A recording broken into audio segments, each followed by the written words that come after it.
Salut à tous, ici Frédéric Morel. Bienvenue sur ma chaîne dédiée à la science et aux découvertes scientifiques.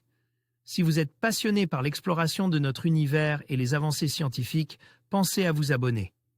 Aujourd'hui, on plonge dans un sujet fascinant qui repousse les limites de notre compréhension. Bonjour Allons-y. à tous et bienvenue sur ma chaîne. Aujourd'hui, nous allons plonger dans un sujet fascinant. Mars, cette planète rouge qui suscite tant de curiosité. Est-elle vraiment morte, comme certains le pensent, ou cache-t-elle encore des signes d'activité? Dans cette vidéo, je vais explorer les dernières découvertes scientifiques, les missions spatiales qui ont étudié Mars et les débats qui animent la communauté scientifique. Restez avec moi pour découvrir si cette planète est un monde stérile ou si elle pourrait encore nous surprendre. C'est parti! Depuis les dernières observations des sondes martiennes, l'image qui émergeait de Mars est en train de changer. De celle d'une planète sèche et morte, les planétologues passent actuellement à celle d'une planète glacée mais active. D'après des chercheurs de la Brown University, la planète rouge aurait subi de multiples périodes glaciaires dans les derniers 100 millions d'années.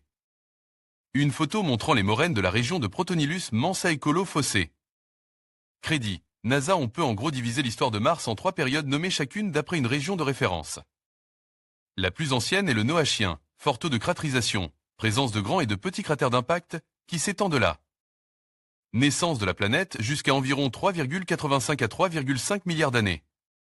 De 3,5 à 1,8 milliard d'années, l'Hespérien se caractérise par la présence de petits cratères d'impact. Enfin, l'Amazonien, très peu de cratères d'impact, recouvre la dernière période de l'histoire de Mars.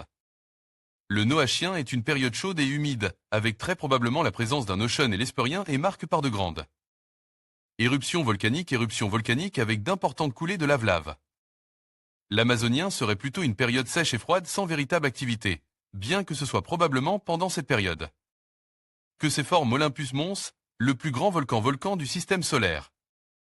Des glaciers ont-ils récemment disparu? Il semblerait bien pourtant que cette image soit graduellement en train de changer depuis l'arrivée de missions sur la planète rouge. Comme Mars Express et Mars Reconnaissance Orbité.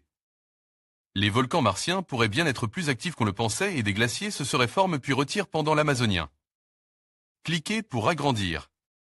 Vue, visible en relief avec des lunettes rouges et vertes, de la région de Protonylus Mensaicolo-Fossé.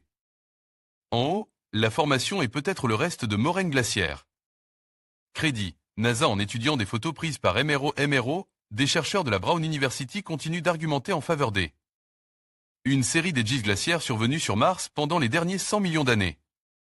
Selon eux, des régions comme Protonylus Mensaicolo-Fossé, situées aux latitudes moyennes de Mars, montrent une série de dépôts glaciaires bien connus sur Terre, des moraines.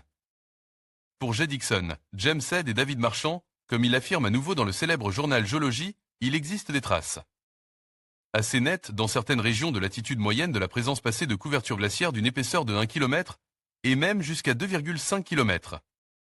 Ces couches de glace se seraient formées pendant l'Amazonien supérieur pour certaines d'entre elles, donc tout récemment à l'échelle géologique de Mars. En conclusion, Mars demeure un sujet fascinant qui suscite de nombreuses interrogations. Bien que l'on puisse la considérer comme une planète morte en raison de son paysage aride et de son atmosphère tenue, les découvertes récentes suggèrent qu'elle pourrait encore abriter une certaine activité géologique.